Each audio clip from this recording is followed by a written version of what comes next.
breaking down a turkey for a crock pot.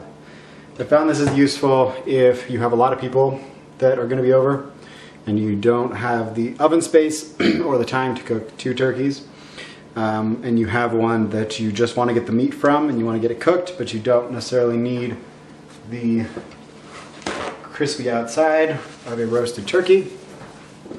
Now, one thing you want to make sure you've done is you want to make sure that you have defrosted the turkey entirely. It's a lot harder to do this, to debone it and take the meat off, if it's frozen, just because it's harder to deal with the actual meat. And I prefer typically to do this in the sink.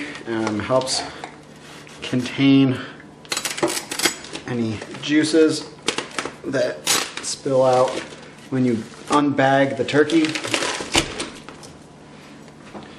Something to keep in mind when you are defrosting the turkey is that the bags, as they are frozen and the turkey gets handled, is they're not always 100% sealed, so you may get a leak.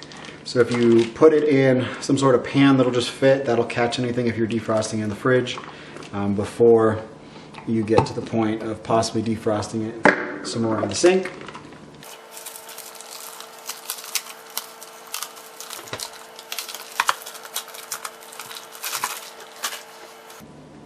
Usually just kind of bend it out of the way because you need to separate the legs rather than hold them together for normal cooking. You pull out anything in the center. Now if you want to, you can keep, so what I'm going to do is I'm going to keep the carcass and I'm going to keep all the giblets and everything, and I'm going to actually use it to make a broth for a soup. And you pretty much just need a pot that will fit the turkey minus the meat when you're done. So I'll leave those there for now. Since we're not roasting the oven, we don't need this plastic popper. It should be most everything. And you can see I've still got a little bit of ice. It's not 100% thawed, but it feels like it's good enough for getting through. So also with the wings, you can either put them in to be cooked, or you can roast them separately, or you can leave them for soup. So what I'm doing right now is I'm trying to get skin off. The skin will have a lot of extra fat when you roast it in the oven. It's what gives you get a lot of drippings from it. But for the crock pot, I do not want drippings from the skin. So one good place to start is here. You can kind of get in and separate the skin from the rest of the meat. A lot of this is just kind of fatty connective tissue, so you don't necessarily need a knife to do this part. Most of this can be just pulled until you need to actually do the final cut to start getting it off the turkey.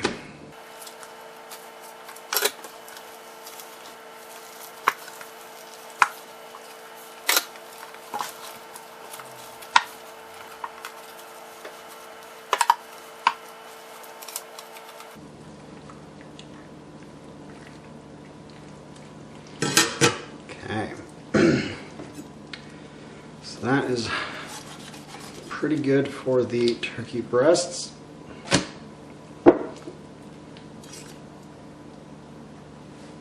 Little piece of meat there. Now for the legs and the thighs, you can wait until you've taken them all the way off the bird, or you can try to remove it here and now.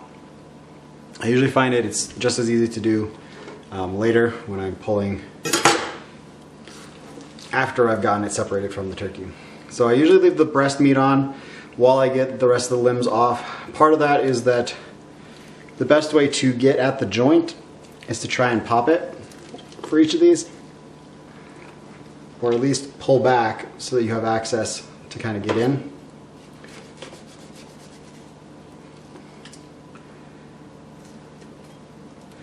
And what you're trying to do is find the joint for this wing so that you can cut the connecting tissue in the joint and get a clean, essentially, break. Now, turkey wings definitely have a good amount of meat on them, so they can just be cooked.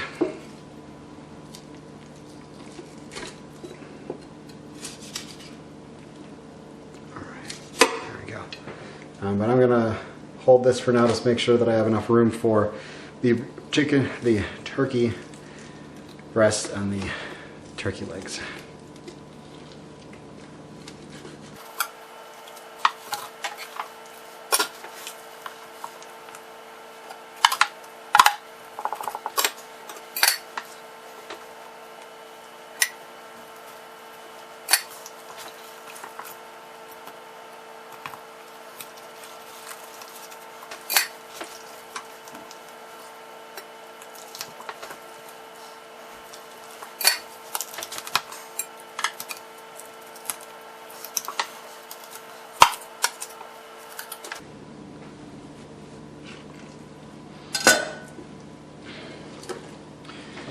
Alright, with the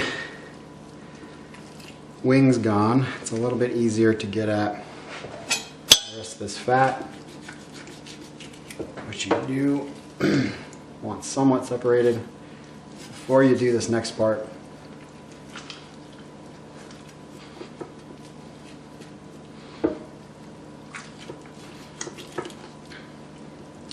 Now, one of the things that I would do this for, or did this for a couple years in a row, was I cooked turkey for a work event, but roasting 2 turkeys to feed everybody wasn't going to work, and then having to haul that in. So I break down the turkeys into these crock pots, cook it, bring it, and it worked really well. Alright, so we got the thigh here. Now, one of the other reasons this is a lot harder the more frozen it is, as it's going to retain its shape. So you definitely want to have as much thawing happening before you do this as possible.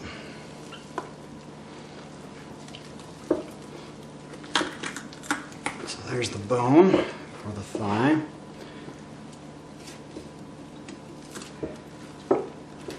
Let's separate that and then cut off. The thigh extends a little bit here. I want to be able to cut that off. I'm going to put this aside because when putting it in the crock pot, I want to do the breasts on the bottom so the fat from the dark meat will keep it from drying out.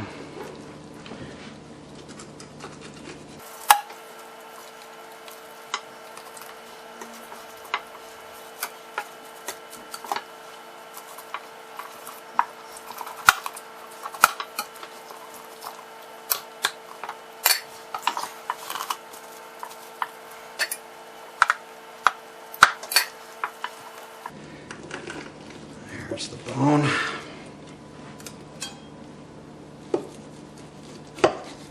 And you'll hear it when you get it to a point where it's popped out of the socket. And then just separate or set there. So to get the turkey breast off, it's going to flop around a bit now that you don't have the legs hold it in place. But what you can do is kind of rest it on its side like this. You want to start right in the center. There's a bone right here that you want to get just to the side of. And what you're going to do is, using the tip of the knife, make small cuts so that you can go right up against that bone as much as possible. So one thing to keep in mind is you want to go down along and cut.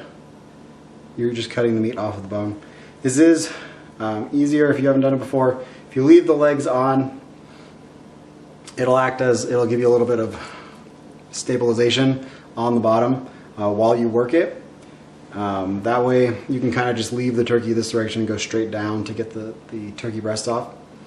However, if once you get one side off, you can kind of push it up against the side of the sink and use the sink as a surface to then work at getting the rest of it off. So this I'm going to take and I'm going to put in my stock pot. I'll have to work to get this plastic piece out before I start cooking it down though.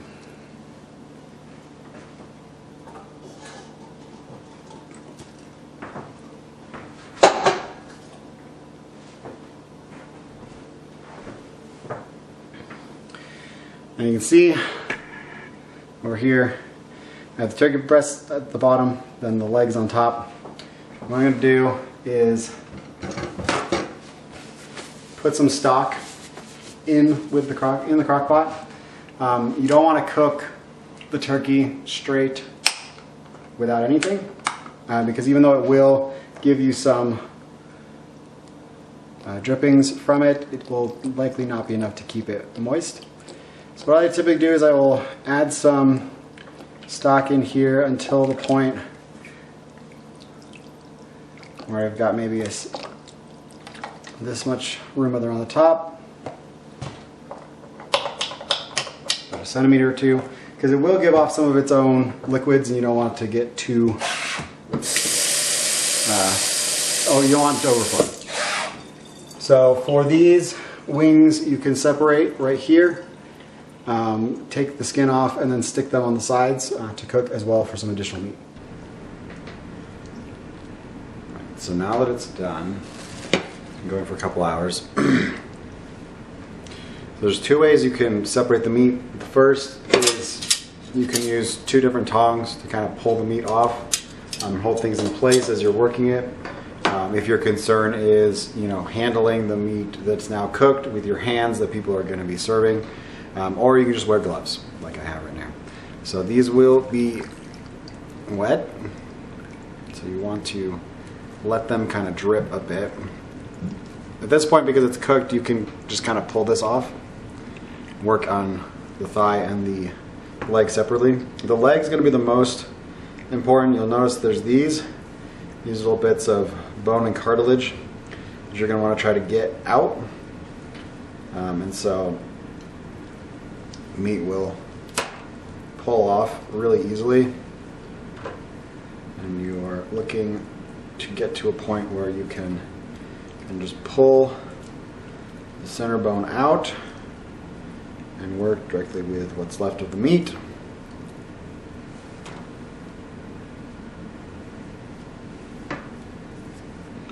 And there will still be bits of fat in here, especially down here at the end. You can kind of just pull off. But as you're going, what you're looking for, these will be spread out throughout the turkey leg. You're looking to find them and pull them out so that nobody has to deal with them when they are eating the turkey.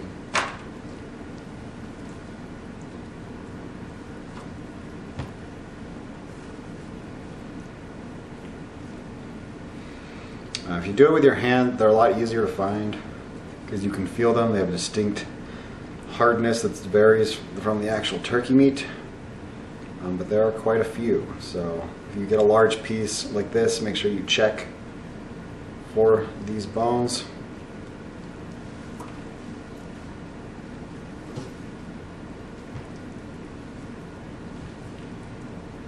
You can pull off any fat on the ends. Two of them right there.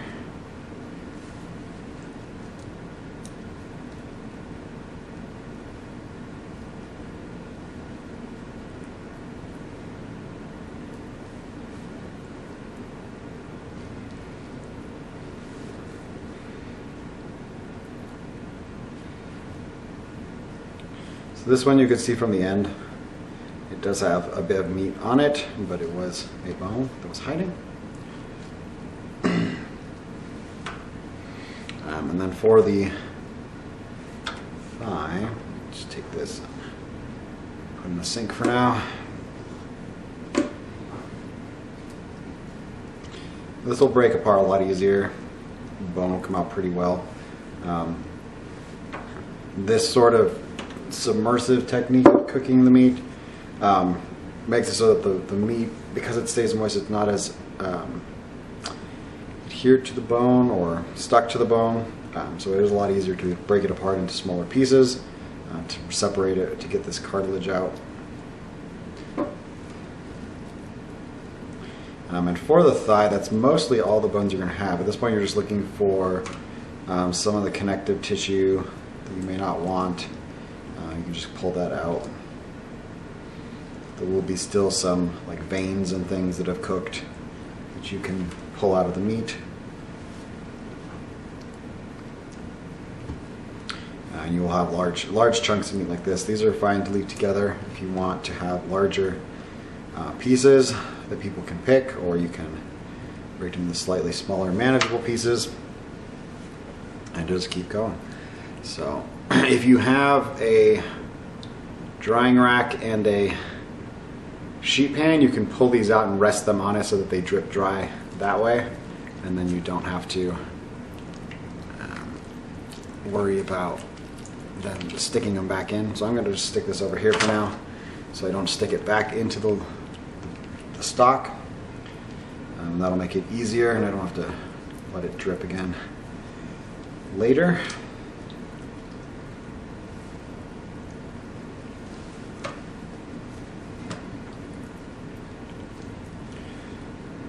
So yeah, the thigh meat will be very easy to get off. It will be very quick.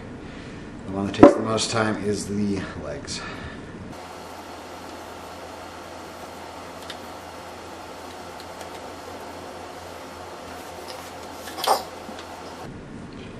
Now for this meat, I just put a little salt and garlic in with the broth, the stock. But if you want to add poultry seasoning, you'd add it in here with the liquid. It is fine to add a little bit of liquid at the beginning, and then you can mix the poultry seasoning into it, and that will cook the poultry seasoning throughout the meat as it goes.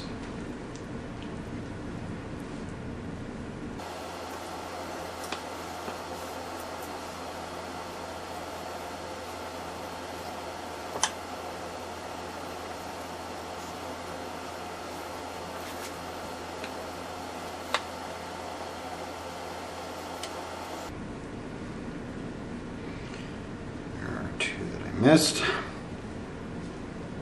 Alright. It's off.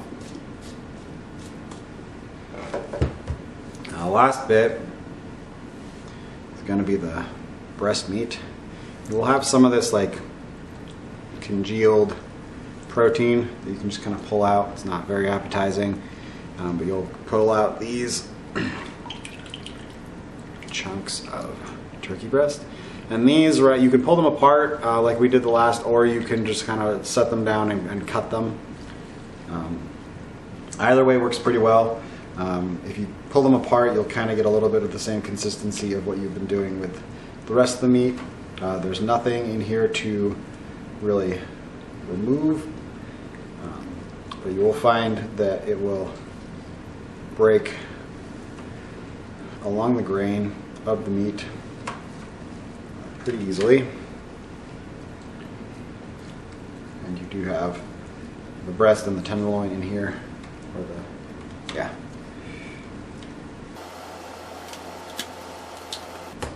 Now if the meat is hot, hopefully not hot if you're handling it with your hands, but if it is still warm when you're pulling it out, and it may give off some moisture still, so once you've gotten all this done, you will want to cover this pan to kind of trap that inside.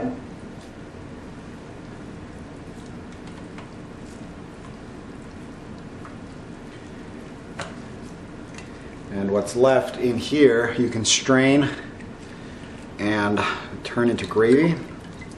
You can add the drippings that you get from roasting your turkey in the oven to this and get a good amount of gravy out of it.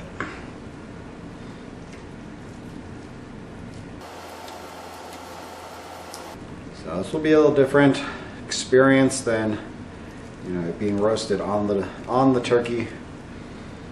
But if you need extra turkey meat, This is a good way to get it all cooked without needing an oven.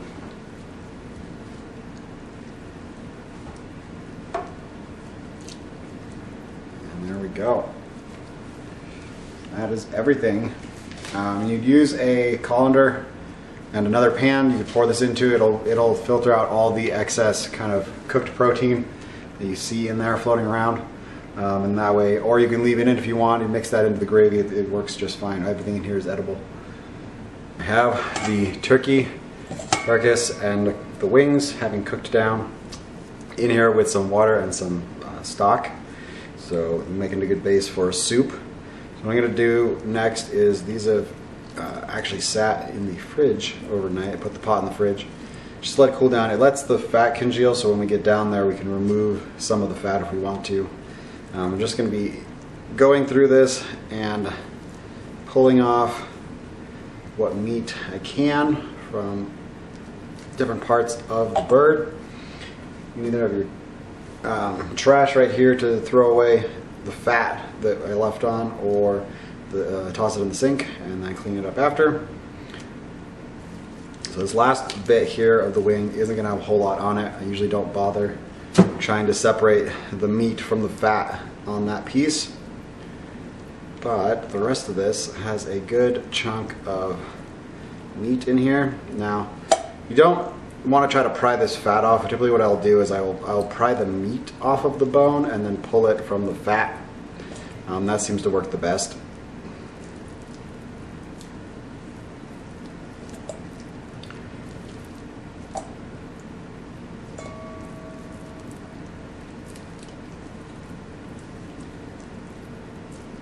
Reach a point where you need to pop this bone to get at what's in the center.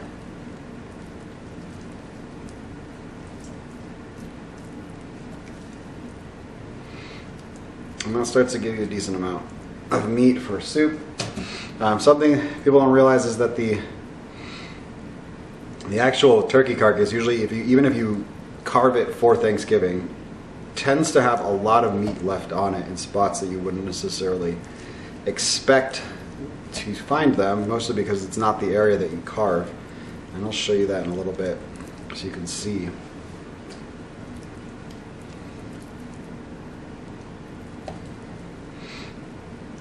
Unlike the turkey legs, these turkey wings do not have nearly as much connective parts, including the extra bones that you find in the legs. So makes it a lot easier. You can get these larger chunks. Now if you're making a soup with this meat, you can always cut it down before you put it in the soup pot, or you can just put it in directly and cook it for a while with the vegetables. The turkey meat will fairly well break down into kind of strands and chunks as you do that, if you do it that way. But if you're going to put it in and not cook it for very long, then you may want smaller chunks of turkey for the final soup. For this part, you just want to get it separated from the bone and the fat as much as possible.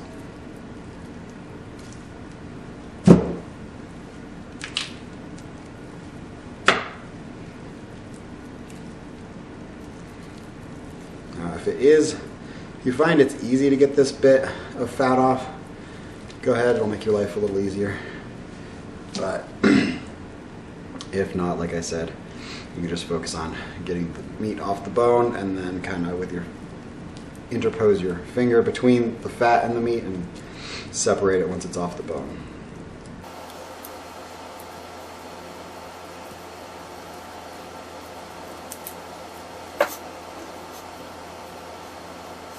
Now, if you don't want to make a soup with this, you can always just do this to separate more meat if you cooked the rest in the crock pot. You can clean all this out and use the stock that was produced as a basis for gravy. Now, I don't find that I get much off of this. You can try if you'd like. There's a bit of pieces of meat, but it's pretty solid. Mostly what we're wanting out of this was the collagen and flavoring. As you get towards the bottom of it, there's bigger pieces that will kind of come off easily. Feel free to separate those. You're just kind of gently pushing it, trying to get your thumb between the meat and the center, and that'll give you some of it. Sometimes when the meat is this tender from kind of cooking, you can, with your fingers, pull down and kind of scratch and find where the pockets are that you can pull off, so you can get some meat off of the base of this. But it is a little tricky to find where there's meat to come off and where there's just cartilage and bone. So if you don't have the time, don't worry about it. There's not a ton of meat you're going to get off of this anyway. And then for the main carcass, this top part, there's not going to be a ton of extra meat. There may be some pockets here where these joints connected. Get that in the garbage. So you can see right here, we've got a little bit of meat. That was where that bone connected. These are the areas that you normally wouldn't see in a roasted turkey because the bones are not going to fall off like these did, and so you miss these pockets. This area is right underneath the wishbone. That one's already broken. So you see that there's a bit of meat under the wishbone that you can pull out after you've cooked it. You can get at this even if you roasted the turkey, but typically you'll have cut off everything you're going to serve first. See, this is the bone that we had before. You notice it just pops off, and then you can see, is there any meat here? Right here we've got a little bit of meat,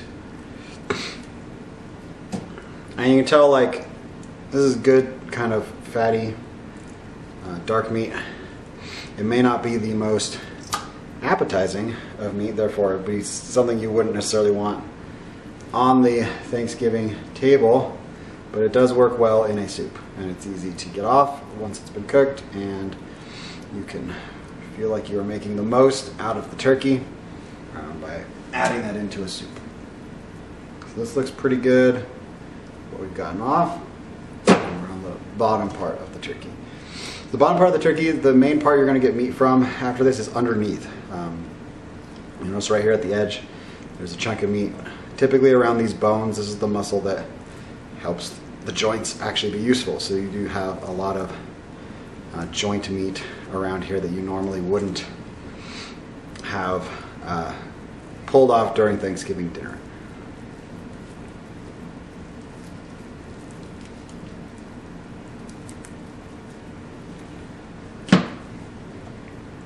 You'll also notice right here, just along the bottom, the part of the turkey that's usually down, there are these pockets right here of meat.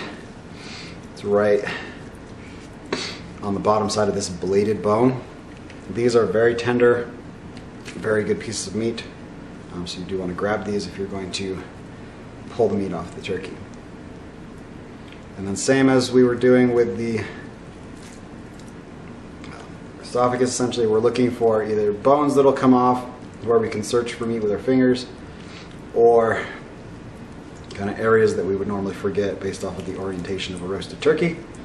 So you can see we've got a decent amount of meat here. There's this blade right here. Around it is some meat. It's a matter of getting it off. A lot of this meat's going to break into pieces. As we pull it off, it's not as kind of cohesive as the meat we would like cut through on like the turkey breast, but it is still good meat. You will find pockets of this. This is still meat. It's very fatty meat, so it's going to be, you can either save it or you can toss it. Once you've gotten everything that you think you're going to get out of it, throw the rest of the bones in such a way, and you are going to strain this, what's left. So that looks pretty good. I'm going to toss this here. Now making this soup, I'm not too concerned with getting this fat out. You could go with a spoon and kind of, it's on the top, you can kind of pull it out as you go.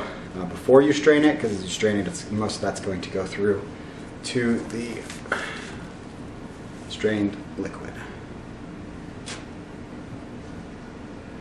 Just stick this over here for now. Move this a little bit more into view. Let's just clean up before. This can get pretty messy. You'll have to do a bit of wiping down afterwards, but it's worth it. So we move this over. We'll take this liquid that we had from the pot. We're just going to pour it here. You'll notice it's already a little thick, a lot like a gravy. That's because we were boiling bones, and that released a lot of collagen into the liquid. This is one of the main differences between stock and broth.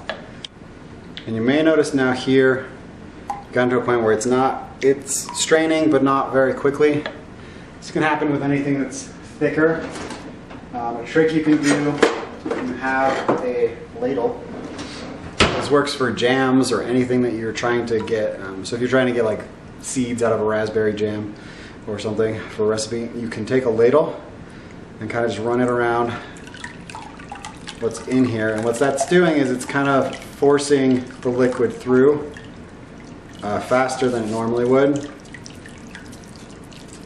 And you're just kind of gently rubbing it against the mesh of the strainer, and that will accelerate how quickly your liquid that's a little thicker gets through.